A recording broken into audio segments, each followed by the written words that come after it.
Olá, aqui é o Thiago, como vocês já devem saber, óbvio. Thiago não, Brunão, porque aparentemente o apelido ou a errata de Brunão acabou pegando. Mas enfim, não é pra fazer piadinha que eu tô aqui, eu vim aqui pra fazer uma parte 2 da série, que não era pra virar uma série, mas eu percebi que o pessoal gostou bastante, percebi que isso pode acabar ajudando algumas pessoas e também porque eu fiz aquela enquete, o pessoal acabou votando mais sim do que não. Enfim, tô aqui para fazer um parte 2 de coisas que aprendi com a vida. Lembrando que, como eu falei no primeiro podcast dessa, entre aspas, série, eu não sou lá um cara muito velho. Eu tenho 27 anos, mês que vem eu faço 28. Então eu sou um sujeito perto dos 30, ou seja, eu não tenho lá tantos anos de vida, não tenho, quer dizer, experiências de vida eu acho que eu tenho bastante, eu acho que quem me acompanha há um tempo sabe disso. Mas enfim, eu não estou falando aqui, nada do que eu falar aqui é uma verdade de maneira absoluta, nada do que eu estou falando aqui é indiscutível, eu só estou falando coisas que eu aprendi daqui dos meus 0 até os meus 27 anos e que funcionam para mim. Se isso não funciona para você, se isso não é algo universal, beleza, ok, não estou aqui para discutir isso. Eu estou falando aqui querendo passar um pouco do que eu passei, do que eu aprendi, do que eu XYZ com o passar dos meus 27 anos. Então, como eu estou falando, pode ser que isso daqui funcione para todo mundo, pode ser que não, pode ser que isso seja mais algo exclusivo meu, ou pelo menos assim, de pessoas que têm personalidade parecida com a minha. Mas, enfim, são conselhos de forma geral e vamos começar essa merda, não quero ficar enrolando, vamos logo. Eu separei um número aí, um número até alto de coisas que eu aprendi com a vida. Eu até pensei que eu não ia ter tantas coisas para falar de coisas que eu aprendi numa parte 2 desse podcast. Eu até fiquei meio preocupado que eu talvez não teria muita coisa para falar, mas eu acabei colocando alguns, entre aspas, fatos que deu um número considerável, sabe? Quase igual o número do primeiro podcast. Então, talvez eu tenha já aprendido bastante coisa com a vida, apesar da minha idade não ser assim tão alta. Mas enfim, vamos continuar. Eu vou continuar a listagem dos números de onde eu tinha parado do podcast anterior. Então eu vou começar do número, já que o último do antigo podcast foi o 15, do primeiro podcast foi o 15, esse vai ser o fato 16. Aí vai 16, 17 assim por diante. Enfim, então, primeiro lugar, primeiro ou 16º fato ou coisa que eu aprendi com a vida. A solidão é a melhor cura. Esse fato tem uma relação com o último fato do primeiro vídeo, que era o tempo não cura nada, só nos faz esquecer. Tem muita gente que fala, é um ditado meio popular, que o tempo cura tudo. Mas eu não diria que o tempo cura tudo, eu diria que a solidão, não que a solidão cura tudo, mas que a solidão é capaz de curar tudo. E o que eu quero dizer com isso? O que eu quero dizer é que simplesmente qualquer processo de cura interna, psicológica, mental, etc., qualquer processo de cura psíquica passa pela solidão. Não existe uma pessoa que esteja plenamente curada de qualquer drama, trauma, vivência, etc., que, sabe, que seja uma pessoa que... Um exemplo típico, aquela pessoa, por exemplo, que termina um relacionamento amoroso, vamos supor, ela tem um namoro de 3 anos, que é um tempo aí considerável, termina e um mês depois já tá com outra pessoa. E aí depois, sei lá, termina com essa outra pessoa, uma semana depois tá com outra e termina, e 2 meses depois tá com outra, ou seja, uma pessoa que não dá tempo para curar as feridas, não dá tempo, tipo, dela passar um tempo sozinho, literalmente, para pensar no que ela tá fazendo, o que aconteceu de errado e o porquê que as coisas acontecem da forma como acontecem.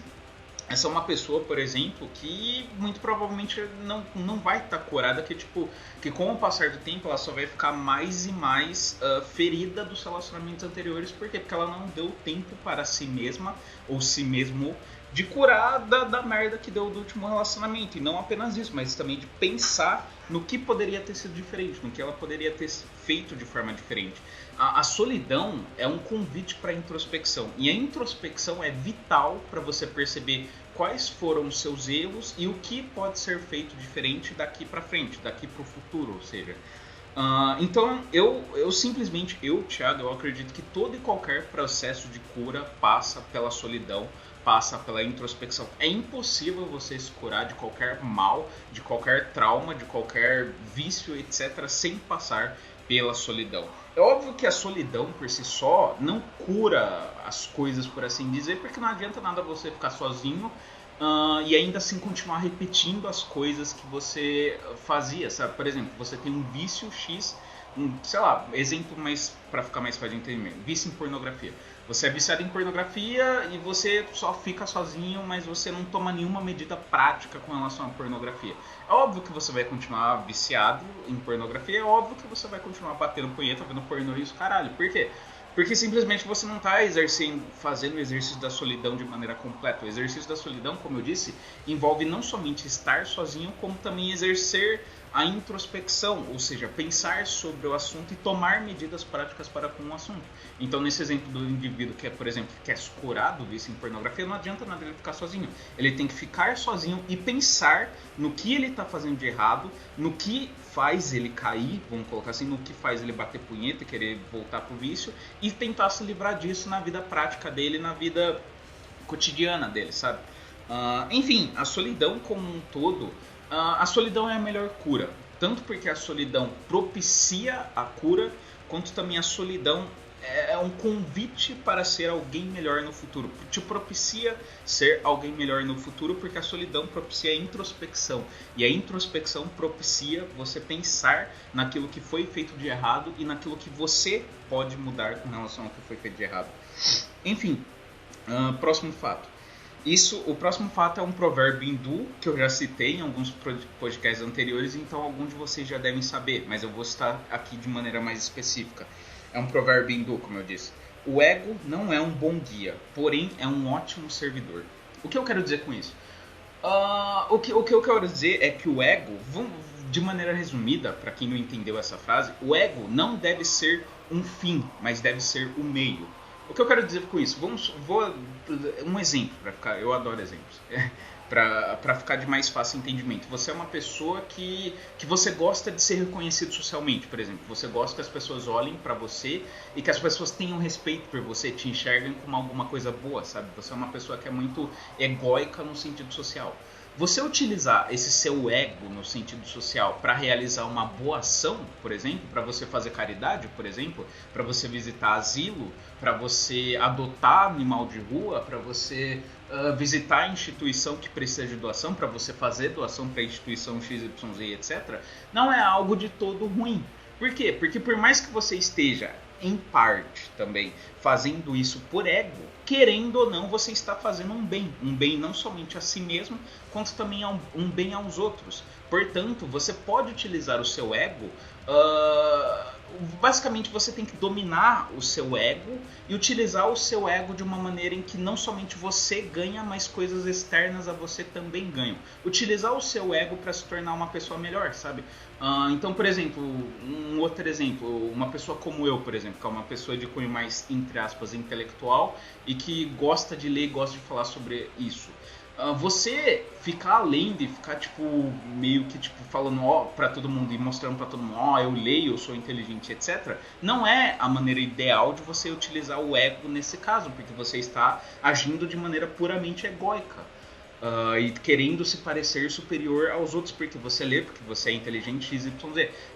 Porém, se você utilizar o seu ego, que tem essa necessidade de demonstrar para os outros que você é inteligente, de uma forma que os outros também ganhem por exemplo, você é uma pessoa que você gosta de demonstrar uma certa inteligência, mas só que você não deixa isso explícito. Você, por exemplo, você posta indicações de livros, vamos colocar assim, você posta trechos de livros, você discute sobre livros na internet, você discute teorias na internet de uma forma, entre aspas, saudável. Essa é uma forma válida de utilizar o seu ego que vai para essa direção. Por quê? Porque você está utilizando o seu ego para algo que é construtivo para você, porque querendo ou não, direta ou indiretamente, você está meio que mandando uma mensagem para as pessoas, eu sou inteligente, e você ao mesmo tempo também pode estar fazendo um bem a outras pessoas. Por quê? Porque você pode fazer recomendação de livros que vão ser úteis para as outras pessoas, você pode estar ensinando algo para as outras pessoas que elas não sabem, você pode estar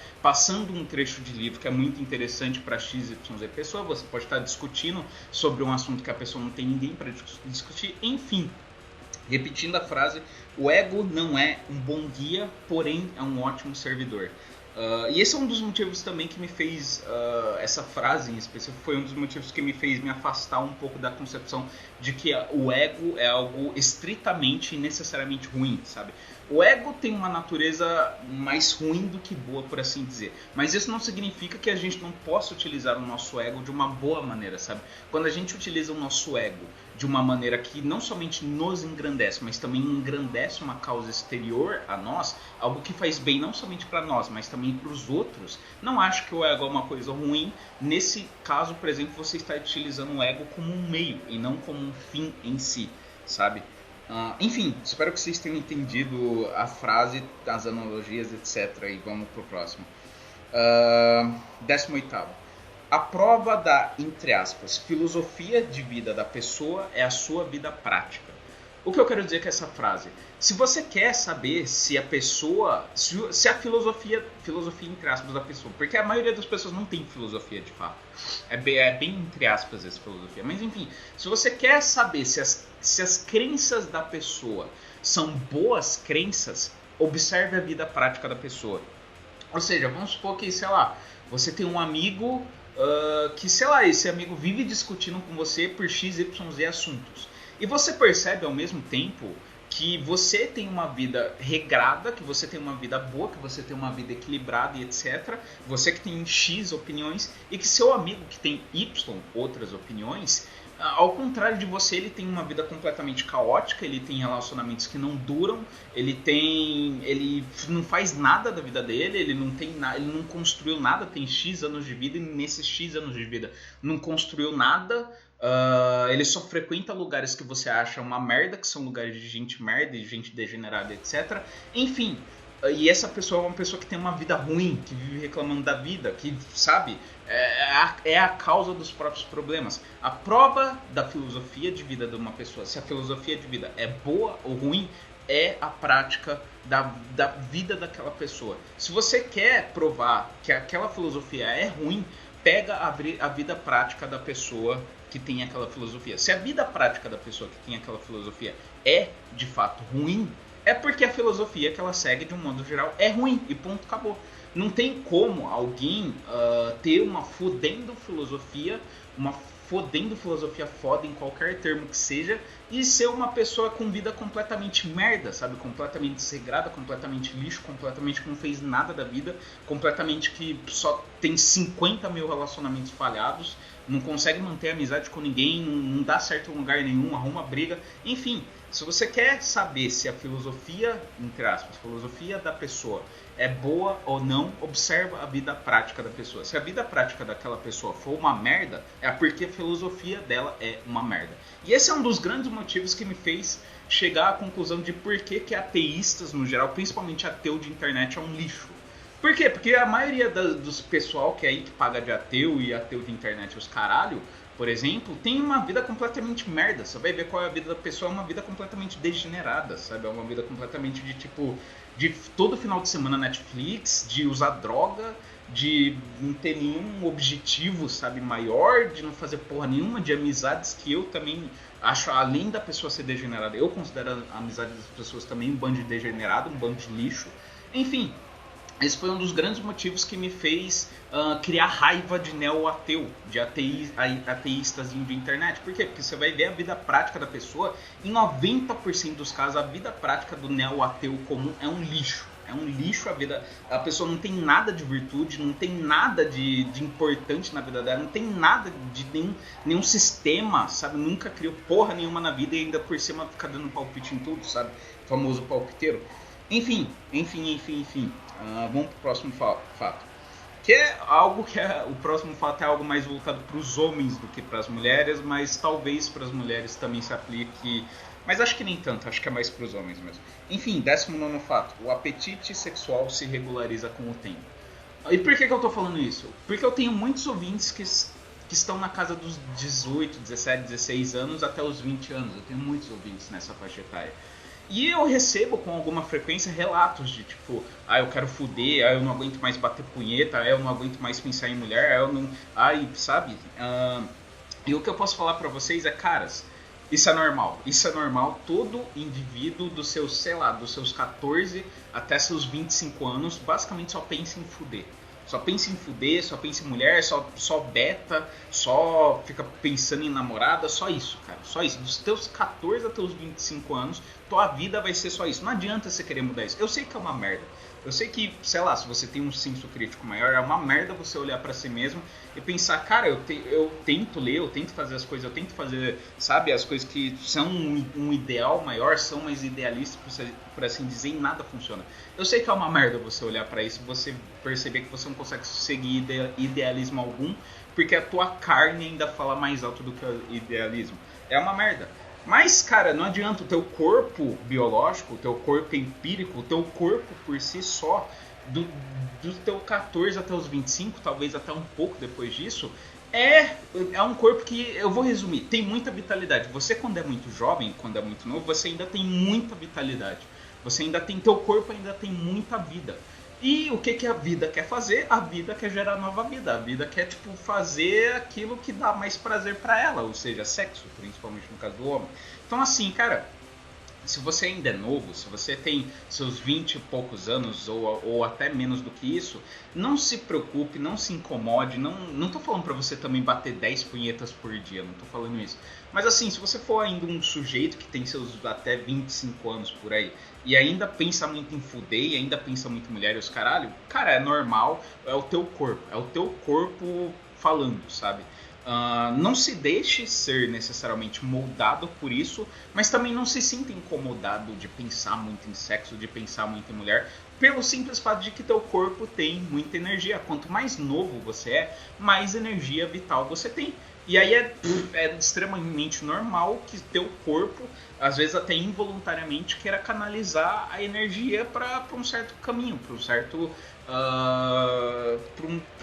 para uma certa área sexual principalmente. Enfim, e quanto mais você vai ficando velho, isso eu já estou começando a perceber com meus 27 anos, eu percebo que hoje, com meus 27, quase 20 anos de vida, eu ainda tenho muita vontade de fuder, claro, eu ainda gosto muito de fuder e qualquer merda relacionada a sexo, eu ainda gosto muito de fazer amorzinho com a minha namorada e essas porra aí. Só que eu percebo que hoje em dia eu sou muito mais controlado com relação a isso do que há 5 anos atrás, sabe?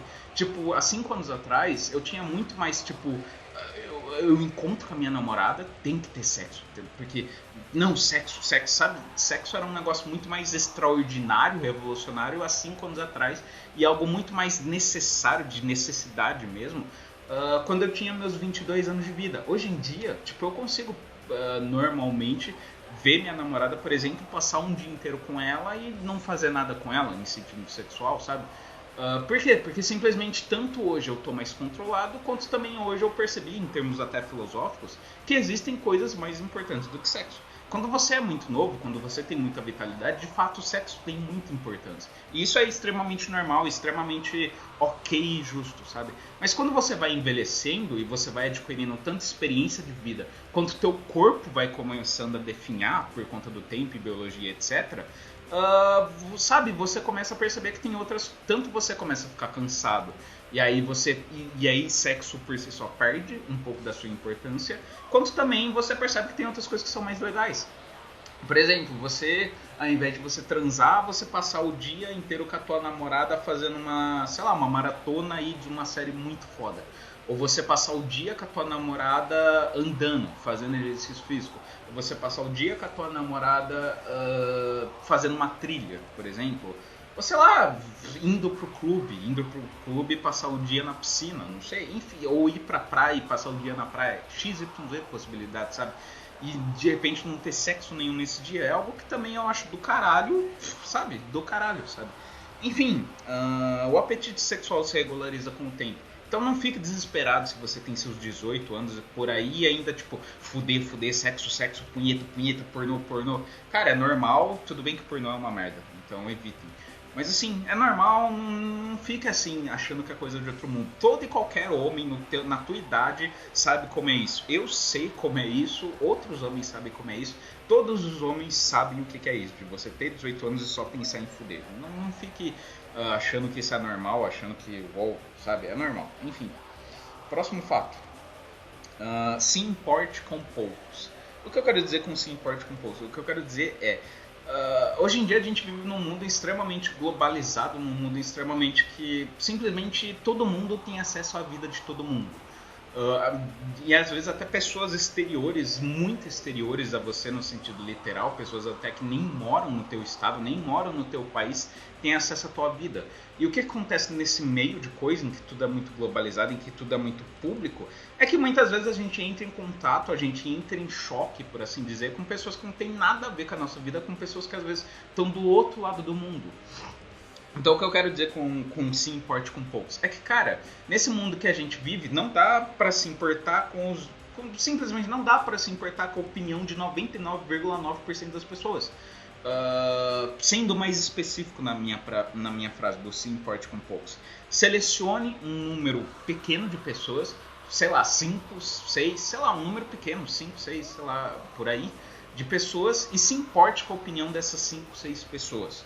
De resto, dos outros 900 bilhões de pessoas que existem no mundo, cague. Cague para a opinião dos outros 900 bilhões de pessoas que se importam, que existem no mundo. Mas para essas 5 ou 6 pessoas se importe. Por quê? Porque você ficar suscetível à opinião de 600 bilhões de pessoas é você nunca conseguir fazer nada e nunca conseguir chegar em lugar nenhum. Porque cada pessoa vai apontar para um lugar. Fulano vai apontar para X lugar e que você tem que ir para X lugar. O outro vai apontar para Y lugar e vai falar que você tem que ir para Y lugar. O outro vai falar que você tem que ir para Z lugar e se você não vai para Z, você é burro, XYZ. O outro vai falar que você tem que ir para Nárnia e se você não for para Nárnia, enfim, cara, cada um vai apontar para uma direção. E se você for ficar ouvindo a opinião de todo mundo e cogitando a opinião de todo mundo na tua cabeça, cara, você não vai chegar a lugar algum. Então, portanto, escolha no máximo umas 5, 6 pessoas para você ter alguma confiança e para você se importar, e só se importe com a opinião, com o ponto de vista dessas 5, 6 pessoas. De resto, foda-se, sabe?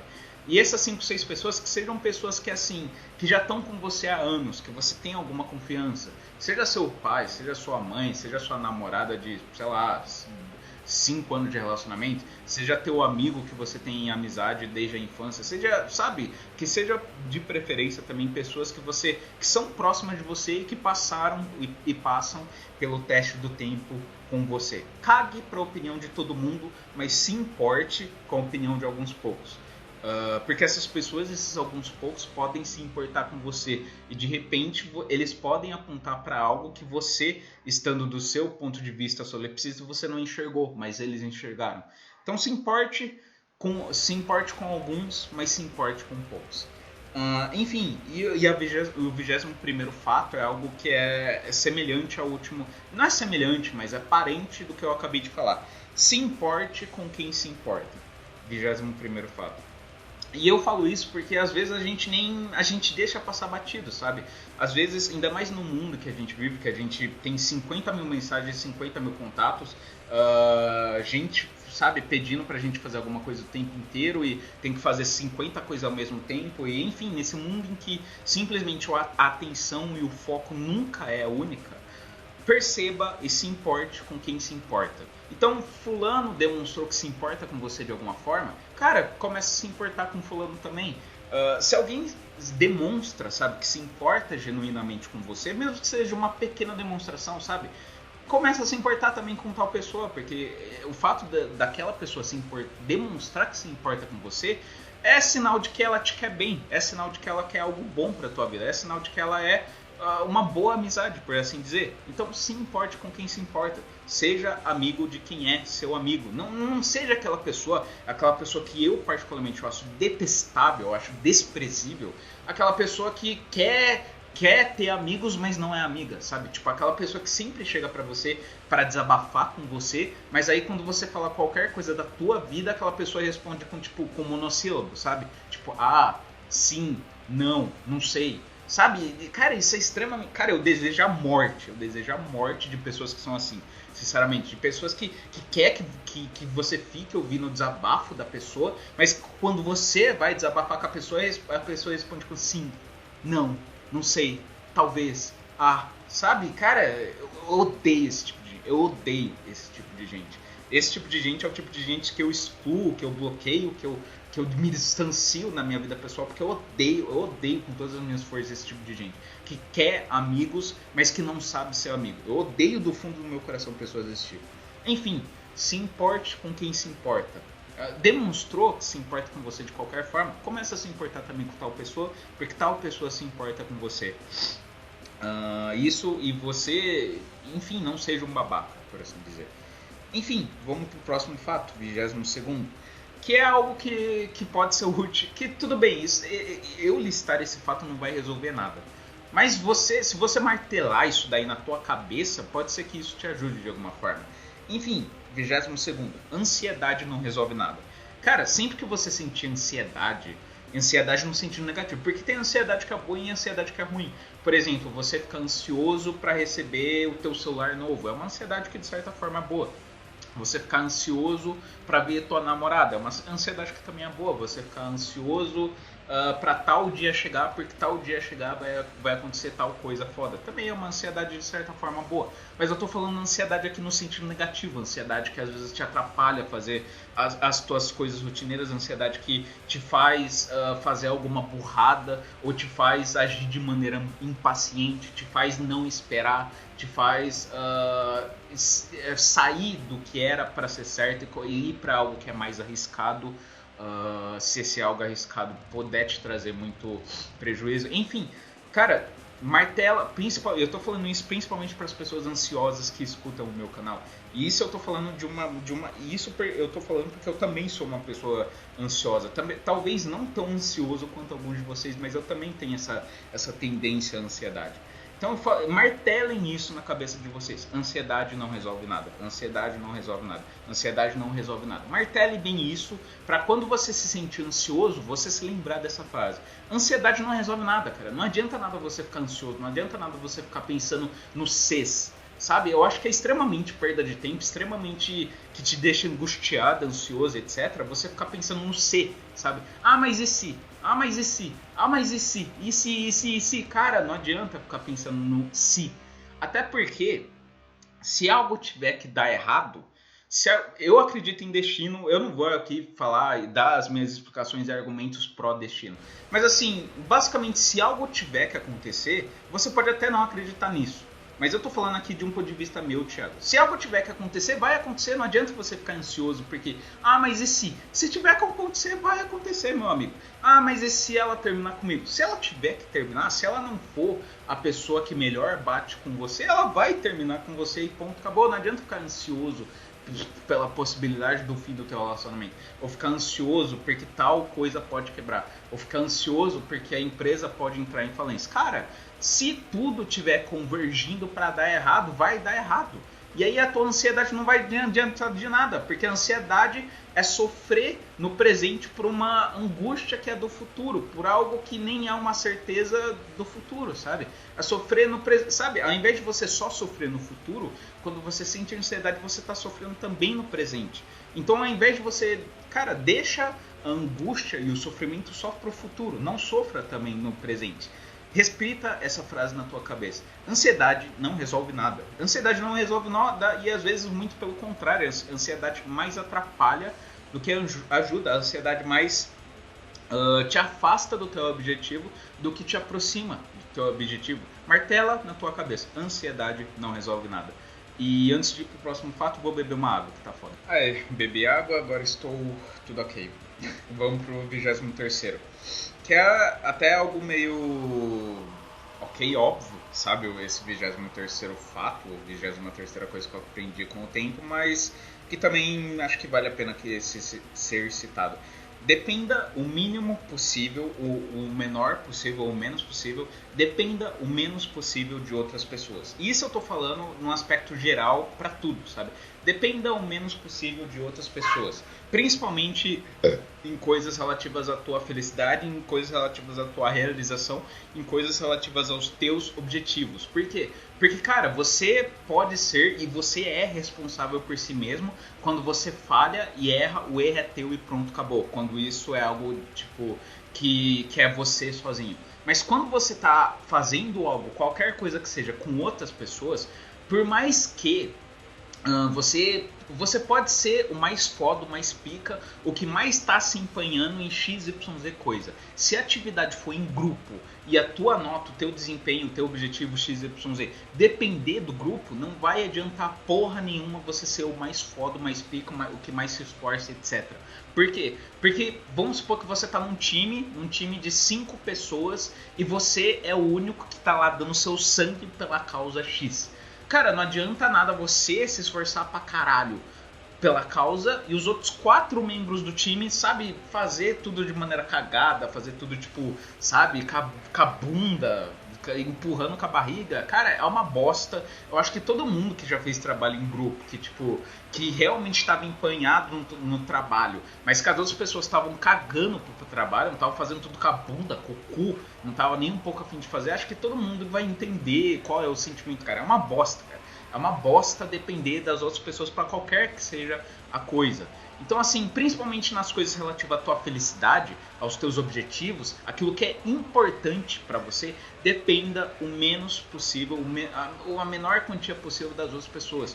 Porque se a coisa em si depender apenas de você, vai depender apenas do quanto você está disposto a fazer sacrifícios ou a continuar a perseverar e ter paciência naquele caminho. Agora, quando depende não apenas de você, mas também de outras pessoas, é muito mais complicado, é muito mais difícil, é muito mais complexo, porque envolve não somente a tua vontade, não somente o teu desempenho, não somente o teu XYZ, mas também de outras pessoas, e as outras pessoas podem não estar tão empenhadas quanto você, e basta elas não estarem tão empenhadas quanto você, ou basta simplesmente elas não verem tanta importância naquilo quanto você, que tudo aquilo que você está tentando, tudo aquilo que você está fazendo pode ir por água abaixo, sabe?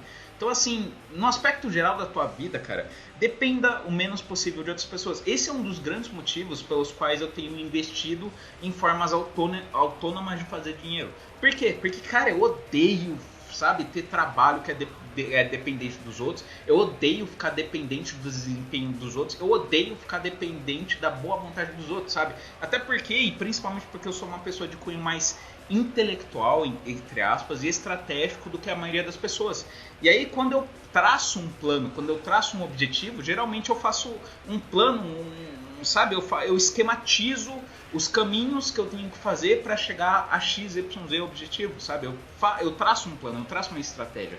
E aí, de repente, quando eu dependo de outras pessoas que simplesmente não estão interessadas no meu plano, que fazem tudo com a bunda, que acham que é só chegar ali e fazer e ponto, acabou, sem planejamento nenhum, cara, eu fico puto, eu fico muito puto, porque às vezes eu gasto um verdadeiro tempo pensando e planejando e XYZ, e aí chega a pessoa que acabou de chegar no negócio e acha que é só fazer aquilo ali sem nenhum planejamento, acabou, sabe? Isso me deixa puto pra caralho.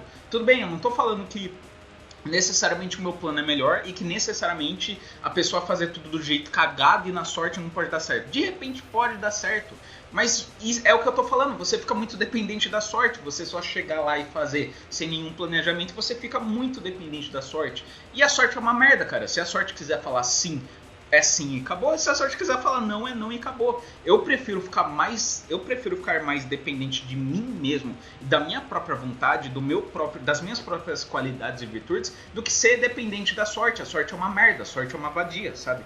Então, cara, pra qualquer coisa na tua vida, pra qualquer objetivo, pra qualquer felicidade, pra qualquer coisa que for importante pra você, busque coisas que dependam somente e apenas de você. Se você quiser colocar um monte de outras pessoas no meio disso, se a tua felicidade depender das outras pessoas, ainda mais pelo fato da gente morar no Brasil, que é um lixo, que é um país que as pessoas não levam nada a sério, cara, se você for esperar as outras pessoas terem boa vontade pra assim você poder ser feliz, cara, você tá fudido. Simples assim. Porque a maioria das pessoas tá cagando. A maioria das pessoas tá cagando pro teu objetivo. A maioria das pessoas tá cagando pra tua vida. A maioria das pessoas tá cagando pra tua estratégia, pro teu plano. A maioria das pessoas não tá nem aí. Então, cara, pra tua felicidade, pra tua vida de uma forma geral, dependa o menos possível de outras pessoas. Seja o máximo possível independente. Porque colocar a tua felicidade na mão de outras pessoas, de outra pessoa ou de outras pessoas, é uma merda, cara. E esse é um dos muitos motivos, inclusive, do porquê que você não deve entrar num relacionamento achando que esse relacionamento vai te trazer a felicidade. Tá errado. pura e simplesmente está errado. Por quê? Porque simplesmente o relacionamento pode acabar, e aí? E aí, quando acabar, você vai ficar xingando Deus? Você vai ficar xingando outra pessoa? Você vai ficar puto com todo mundo? Você vai se matar? Você vai querer matar os outros? O que vai acontecer quando acabar? Se acabar, né? Enfim, cara, não coloque a causa da tua felicidade nas outras pessoas, não coloque as outras pessoas como fator primordial para tua felicidade. Porque se você colocar outras pessoas no meio da tua felicidade, você tá fudido. Ainda mais num país como o Brasil, em que todo mundo é tudo ruim, meme, zoeira e ninguém leva nada a sério. Enfim, é aquele famoso ditado também: se você quer algo bem feito, faça você mesmo. Simples assim. Pura e simplesmente assim. E enfim, 24º fato. Autoconhecimento deve ser a primeira das suas buscas. Esse é um conselho principalmente para as pessoas mais novas, principalmente para o pessoal aí do meu canal, que tem na casa dos seus 20 a 25 anos, por aí, sabe? Que é um pessoal jovem, mas não tão jovem. Um pessoal assim que já passou da adolescência ou que está saindo da adolescência. Autoconhecimento deve ser a primeira das suas buscas. Autoconhecimento, cara, eu não digo que autoconhecimento é o... Não, eu digo sim. Autoconhecimento é o conhecimento mais importante que qualquer indivíduo pode ter em vida. Cara, você pode ser completamente ignorante em química, você pode ser completamente ignorante em física, você pode ser completamente ignorante até em matemática. Você pode ser completamente ignorante em tudo e em todos. Mas se você for ignorante em si mesmo, se você não possuir autoconhecimento, cara, você tá fudido.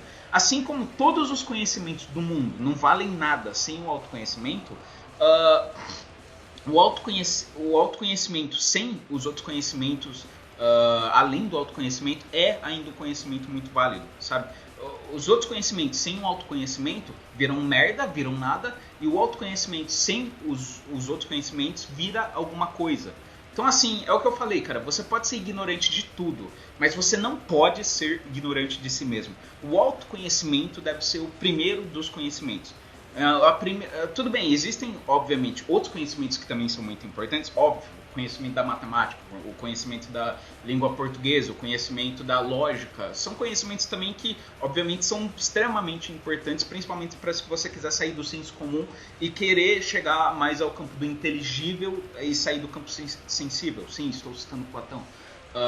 Mas o primeiro dos conhecimentos, o primeiro do conhecimento que você deve buscar, e por isso que eu falo principalmente para as pessoas jovens, porque é a primeira coisa que você deve buscar. Antes de buscar conhecer filosofia, antes de buscar conhecer matemática, antes de buscar conhecer XYZ autor, busque a si mesmo, busque o autoconhecimento. O autoconhecimento deve ser a primeira das suas buscas, porque o autoconhecimento é, talvez, provavelmente, o conhecimento mais importante de todos. Pelo simples fato de que você vai ter que lidar com você mesmo durante toda a tua vida. Você pode lidar com os conhecimentos matemáticos por um tempo limitado, você pode lidar com os conhecimentos da lógica por um tempo limitado, você pode lidar com os conhecimentos XYZ por um tempo limitado, mas você vai ter que lidar com você mesmo do início da tua vida até o fim da tua vida, até do teu 0 anos até os teus 90 anos você vai ter que lidar com você. Portanto, o autoconhecimento é vital. E deve ser a primeira das suas buscas. Depois que você obteve o autoconhecimento, agora eu já sei do que eu gosto, eu já sei para qual lado eu vou, já sei, sabe, quais são as minhas rotas para chegar a X, Y do objetivo. Aí beleza, aí você pode começar a explorar a lógica, a matemática, a física, a química, a astronomia, a biologia, a puta que pariu. Mas o primeiro conhecimento que você deve buscar é o autoconhecimento. Aquela máxima socrática que eu já citei 50 mil vezes aqui e que vou continuar citando. Conhece-te a ti mesmo. Autoconhecimento é vital para tudo, independente se você é homem, mulher ou a puta que pariu. Autoconhecimento é vital. Enfim, continuando, 25º. O intelectual é superior. Tudo bem, com certeza alguém vai me chamar de, sei lá, de como que é, elitista, de, sei lá, fascista, não sei, cara, de intelectualzinho de merda, não sei, cara. Mas o intelectual é objetivamente superior. E aí eu vou completar a frase. O intelectual é superior, pois o intelectual evita muitos problemas. o intelectual por si só, e quando eu falo intelectual, eu não estou falando do sujeito intelectual, do sujeito enquanto intelectual, mas sim eu estou falando da característica abstrata da intelectualidade. A intelectualidade é superior à carnalidade. Por quê? Pelo simples fato de que a intelectualidade, primeiro, é o que nos faz humanos. Nós humanos somos os únicos animais do planeta Terra que temos a intelectualidade, a racionalidade, por assim dizer, mais desenvolvida.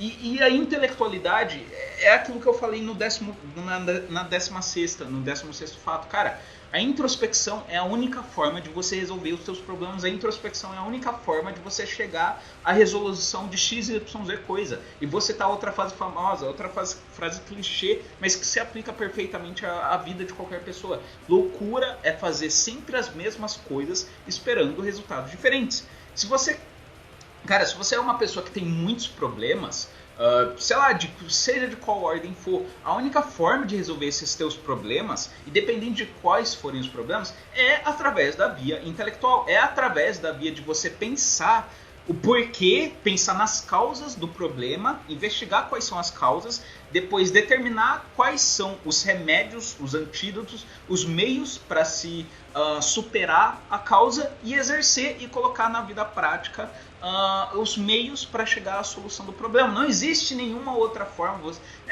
Cara, se você é uma pessoa que fica esperando o tempo, que fica esperando a sorte, que empurra com a barriga, que sabe que XYZ coisas acontecem na tua vida, mas que você nunca para pensar o porquê dessas coisas terem acontecido na tua vida, você vira aquela frase, aquela música do Zeca Pagodinho.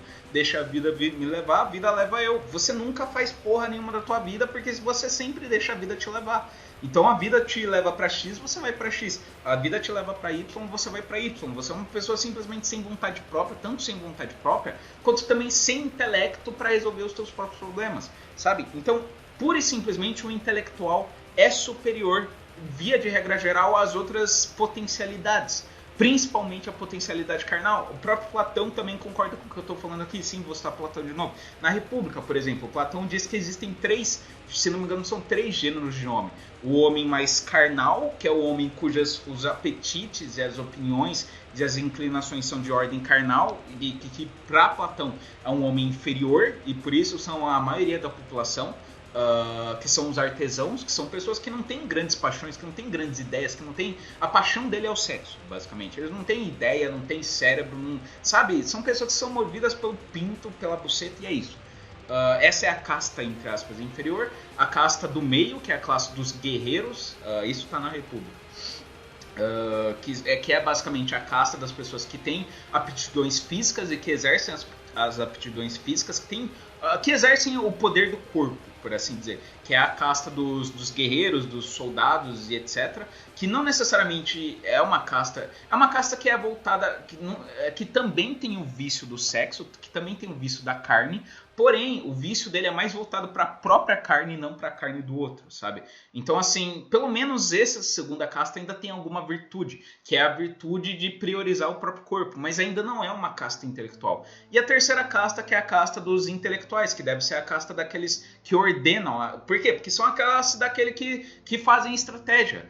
Por exemplo, para qualquer coisa de grandiosa na tua vida, você tem que ter estratégia, você tem que ter um plano, você não pode simplesmente fazer tudo assim, porque eu acho que é assim, porque eu acho, na base do achismo, sabe? Por exemplo, um presidente da república. Você acha que um presidente da república, ou um imperador, ou o que quer que seja, que é encarregado de uma nação, que ele pode fazer as coisas baseadas no achismo? Tipo, eu vou aumentar o preço aqui da água porque eu acho que assim vai ser melhor. É óbvio que não. É óbvio que ele tem que ter um conhecimento, que ele tem que ter um estudo, que ele tem que ter X, Y, Z, filosofia para poder fazer o que ele está fazendo. Porque se ele fizer as coisas, qualquer coisa grandiosa que seja, para uma nação inteira na base do achismo, na base do...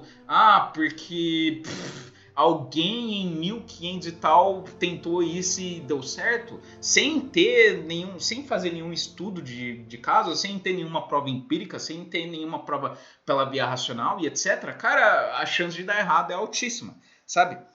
Então, pura e simplesmente, a intelectualidade, o intelectual é superior porque o intelectual evita muitos problemas, não somente para si mesmo, quanto também para os outros. Só do fato da pessoa ser uma pessoa de cunho mais entre aspas, intelectual e talvez, provavelmente, mais introspectivo, já faz com que ele reflita sobre os próprios atos. Já tem uma natureza que faça tal pessoa refletir mais sobre os próprios atos e assim tal pessoa tende a repetir menos atos que são ruins e reforçar atos que são bons, sabe?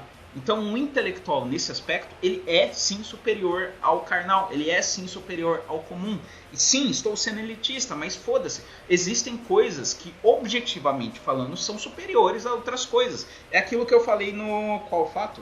No 18º fato. A prova de vida, a prova da filosofia de tal pessoa é a vida prática da pessoa, sabe? Objetivamente falando, aquilo que funciona de maneira prática é, objetivamente falando, superior àquilo que não funciona na vida prática, pura e simplesmente. Esse é um dos motivos, por exemplo, do porquê que capitalismo é superior ao socialismo. Eu não estou querendo aqui parecer ser um Mises, sei lá, eu odeio o capitalismo, eu acho o capitalismo um lixo. Eu acho o capitalismo um dos grandes problemas que assola o mundo como um todo, porque o capitalismo é o pai, não o pai, mas é um dos grandes fomentadores do materialismo, por assim dizer, e para mim materialismo é merda. Mas assim, é inegável que o capitalismo, enquanto ideologia, enquanto plano político, enquanto plano econômico, etc., é superior ao socialismo. Por exemplo, pelo simples fato de que o capitalismo está aí, funciona, e o socialismo não... Onde que está o socialismo? Porque o socialismo não funciona. Simples assim. Então, existe sim aquilo que é objetivamente superior. Por quê? Porque pode ser comprovado na nossa vida prática, e aquilo que é objetivamente inferior. Por quê? Porque não pode ser comprovado na nossa vida prática, simplesmente não é aplicável na realidade, ponto, acabou. E óbvio que isso não é aplicável a 100% dos campos do estudo do conhecimento humano. Metafísica, por exemplo, não dá para tomar por esse pressuposto, porque metafísica não é empírica. Mas, enfim, o intelectual é superior ao carnal, porque o intelectual evita muitos problemas, não somente para si mesmo, quanto também para os outros. Então, se você quer ser uma pessoa, entre aspas, superior e que você quer, sabe, sair da massa, cara, não existe outro caminho. É o caminho do intelectual, é o caminho do cérebro, é o caminho da dor, entre aspas, de cérebro. E se você acha que eu sou, sei lá, elitista, que eu sou, sei lá o que, pau no cu, arrogante, sei lá o que, beleza, acha, mas pra mim você é um burro, simples assim. E aí é que tá. E aí vem o 26º fato, que se relaciona muito com esse 25º fato. O tolo é uma pedra no sapato para si mesmo. E o que eu defino como tolo? Tolo é aquele indivíduo que simplesmente não possui nenhuma capacidade de análise sobre a realidade objetiva dos fatos e sobre a realidade objetiva de si mesmo, e que simplesmente é muito mais carnal do que intelectual. Esse, para mim, é o tolo.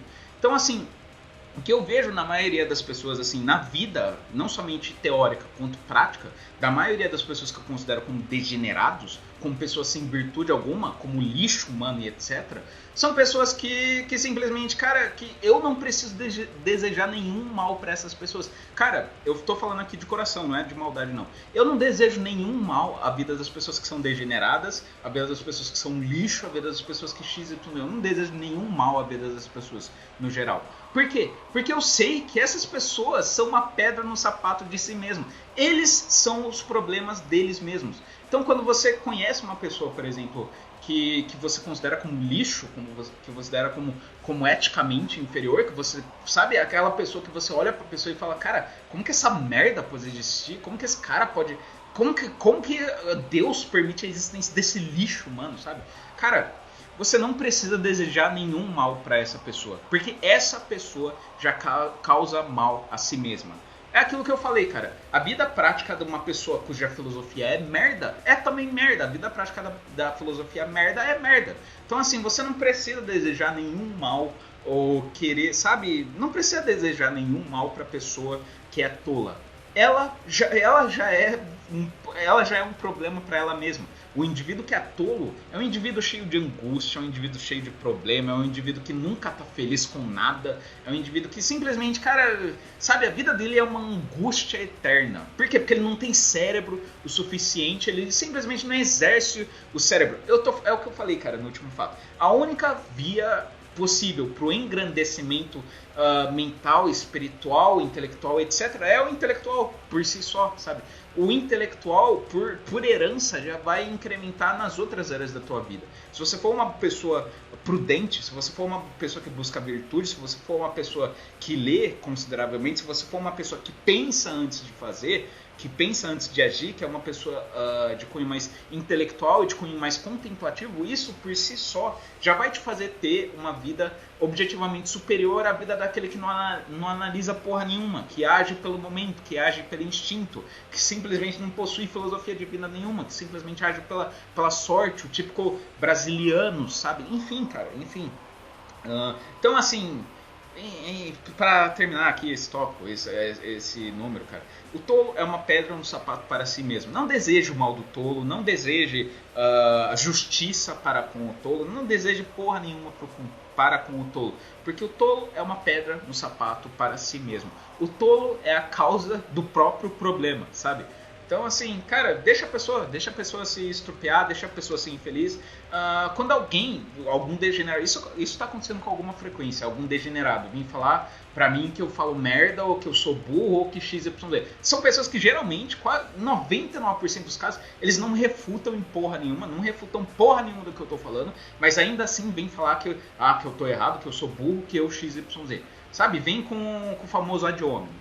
São pessoas que, 99% dos casos, cara, eu não desejo nenhum mal a essa pessoa, porque eu sei que eu tenho um sistema, eu sei que eu tenho algo que funciona pra mim mesmo, e eu sei que eu tenho uma qualidade, uma capacidade de olhar pra minha própria vida, analisar os meus próprios erros e me adaptar aos meus próprios erros e tentar ser uma pessoa diferente. Essas pessoas, 99% dos casos, não têm essa capacidade, são pessoas que, como eu tô falando, não refutam porra nenhuma e ainda assim fica igual galinha, cacarejando e fazendo barulho e querendo, sabe, espalhando milho e espalhando terra e é um pombo do caralho, sabe?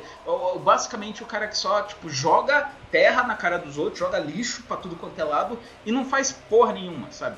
Então, para esse tipo de pessoa que não constrói nada, mas que sempre critica quem tá tentando construir alguma coisa, cara, deixa ele, sabe? Deixa ele, não discute, não tenta provar que ele tá errado. O tolo é uma pedra no sapato para si mesmo. Se você tem algo que é valioso para si mesmo e outra pessoa não acha que esse algo é valioso e fica te criticando e XYZ, cara, deixa.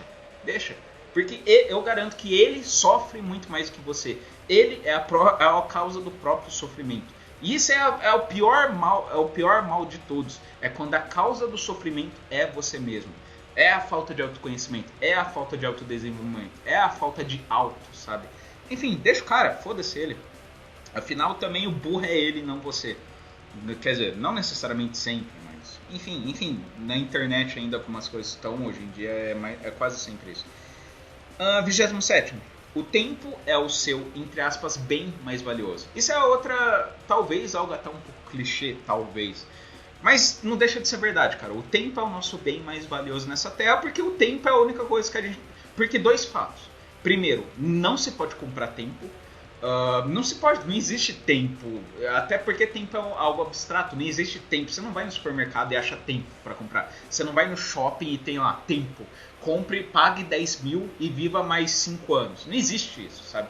Se você tiver que viver mais 5 anos, você vai viver. Se você não tiver que viver, você não vai viver, sabe? Se você tiver que daqui a 5 anos ter uma doença autodegenerativa ou desenvolver câncer ou XYZ, você vai desenvolver essa merda, você vai morrer e ponto, acabou, sabe? Então, em primeiro lugar, por que tempo é valioso? Primeiro, porque tempo não se compra. E segundo, porque a única certeza da vida é a morte. É outra frase clichê, mas que é verdade. A única certeza da vida é a morte.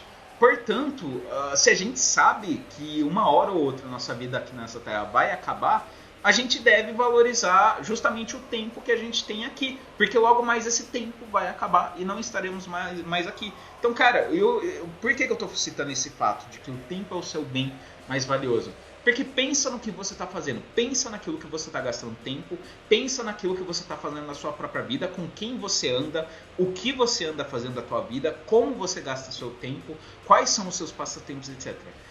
Você tem um tempo limitado nessa terra, você realmente quer passar XYZ, sei lá, anos, sabe, com essas pessoas, fazendo essas coisas? com o tempo limitado, que é muito, muito, muito limitado que você tem aqui nessa Terra, você realmente quer passar esse tempo fazendo essas coisas com essas pessoas, nesses lugares, você realmente quer isso para a tua vida, nesse seu tempo que é limitado e que logo mais vai acabar, você realmente quer isso, a sua vida, quando chegar no final você quer olhar para trás para a tua vida e quer ver que você fez isso que você está fazendo hoje, para a tua vida, é isso que você quer? Enfim, só pense sobre isso, o tempo é o seu bem mais valioso. Portanto, use-o de maneira sábia. Porque logo mais todos nós estaremos mortos. E aí, simplesmente, tudo, sabe? Todo o tempo que a gente perdeu não vai valer de nada. Ah, mas já que a gente está morto, já que a gente vai morrer mesmo, então a gente pode fazer o que a gente quiser e foda-se, sabe? Usar droga e ser degenerado e o caralho. Você até pode usar o tempo dessa maneira, mas assim, eu acho que é muito mais... Eu acho que você morre mais em paz quando você está chegando lá no momento da tua morte, quando você está chegando lá nos teus momentos finais, você olha para trás e vê que a tua vida foi bem vivida, que você seguiu o caminho que era para você mesmo, que você fez o que tinha que fazer de uma maneira boa e que foi boa não somente para você, mas para os outros também. Eu acho que você morre muito mais em paz quando isso acontece do que quando você olha pra tua vida e vê que tua vida foi um grande desperdício de tempo, sabe? Que você gastou tua vida com entretenimento, que você gastou tua vida com piadinha, que você gastou tua vida com amizade merda, com droga, com lixo, enfim, cara. Eu acho que é uma morte muito mais em paz, uma morte muito mais, tipo, gloriosa, entre aspas, por assim dizer, do que a morte do tolo, sabe? Repetindo, o tolo é uma pedra no sapato para si mesmo. Enfim, 28º fato. Já estamos terminando já. Só tem até o 29. 28º fato. Que é algo mais material do que filosófico, mas também tem um pouco de filosofia nisso. Dinheiro não compra felicidade, porém a parte dela. Cara, a frase de que dinheiro compra felicidade, que é uma grande discussão aí dos bares e pseudofilosofia, etc. Eu não concordo com a frase de que dinheiro compra felicidade. Não concordo. Porém, Thiago, eu acredito que é inegável que o dinheiro é parte da felicidade. O que eu quero dizer com isso?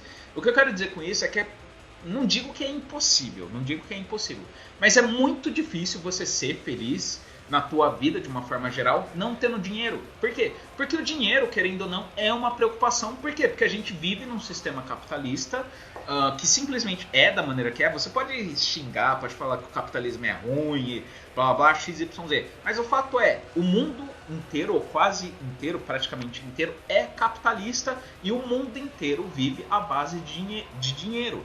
Então, se você não tem dinheiro, se você é uma pessoa que tem dificuldades financeiras, cara, eu nunca conheci na minha vida inteira, em 27 anos de vida, quase 28, eu nunca conheci na minha vida inteira uma pessoa muito pobre e feliz. Sabe, eu nunca conheci. Todas as pessoas que eu já conheci, que eram pessoas pobres ou muito pobres, sempre estavam preocupadas com dinheiro, sempre estavam angustiadas com dinheiro, sempre estavam naquele assunto de dinheiro, sabe, de maneira recorrente. Por quê? Porque simplesmente dinheiro é uma das grandes preocupações da vida humana. Então, assim, eu não digo que dinheiro compra felicidade, não acho isso.